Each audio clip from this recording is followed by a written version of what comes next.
सरकार को 5 साल मिलते हैं देश की सेवा करने के लिए, तो फिर नौजवानों को देश की सेवा करने के लिए केवल 4 साल क्यों मिल दिए जा रहे हैं? 17 से लेकर 21 तक सेना की भर्ती होती है। मैं सरकार से आज प्रश्न पूछना चाहता हूं, अगर कोई 22 साल का नौजवान है तो क्या उसकी जवानी चली गई है? तो क्या उसका खून बेकार है देश के लिए? जब 4 साल एक आदमी वो वर्दी पहनेगा, 5 साल बाद वैसे लोग आत्महत्या करेंगे गांव-गांव में, क्योंकि वो डिप्रेशन में आ जाएंगे। वो आदमी तनख्वाह के लिए नहीं जी रहा, वो आदमी देश के लिए अपना बलिदान देने के लिए जी रहा है। जो सेना में इस अग्निपथ योजना के द्वारा जा रहा है कि 4 साल के बाद क्या आप सबका सम्मानजनक पुनर्वास करने के लिए तैयार हैं? सवाल रोजगार का केवल नहीं है, राष्ट्रीय सुरक्षा का है। क्या जवाब देंगे? हम लोग ये चाहते हैं कि 10 लाख नौकरियां जो प्रधानमंत्री जी ने घोषित की वो जल्दी से जल्द हो, मुझे पूरा भरोसा है होगा।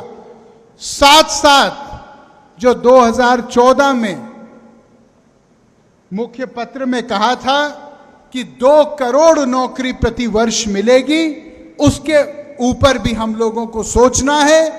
और मैं जानता हूं कि दुनिया की आर्थिक परिस्थितियां इस समय बहुत आसान नहीं हैं। मैं किसी के ऊपर दोष नहीं डाल रहा, लेकिन मैं केवल एक बात बोलना चाहता हूं कि ये 10 लाख शुरुआत होनी चाहिए, ये 10 लाख इस रास्ते का अंत नहीं होना चाहिए। जो 2 करोड़ नौकरियों की बात की गई थी वो नौकरियों की पूर्ति भी होनी चाहिए देश में, तभी गरीबी छटेगी।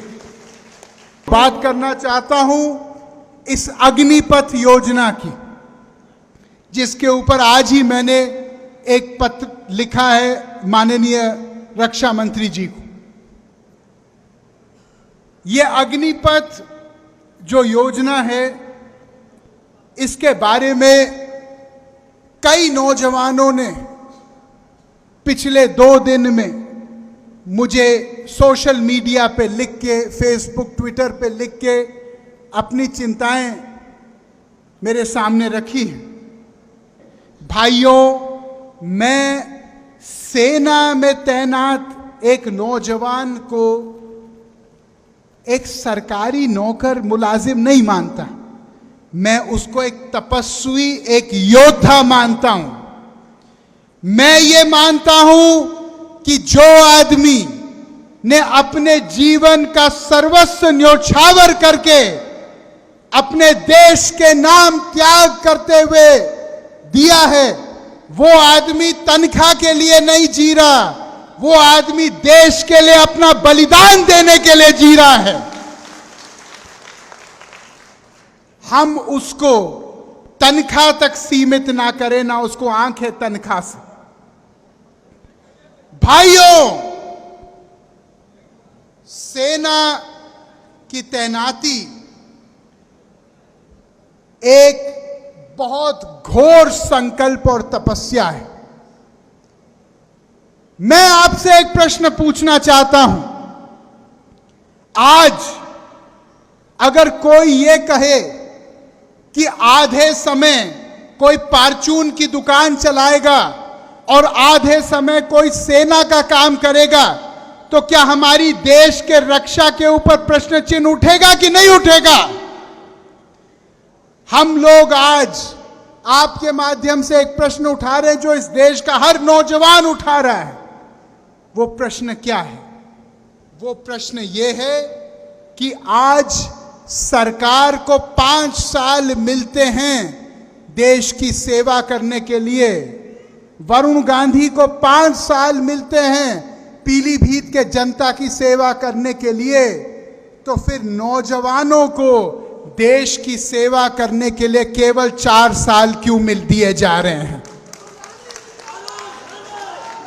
ये सवाल हर नौजवान के सीने में है कि नहीं है? हम लोग भर्ती प्रणाली पे बहुत दिन से चिंतित हैं।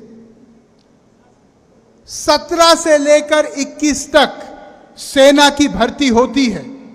मैं सरकार से आज प्रश्न पूछना चाहता हूं, अगर कोई 22 साल का नौजवान है तो क्या उसकी जवानी चली गई है?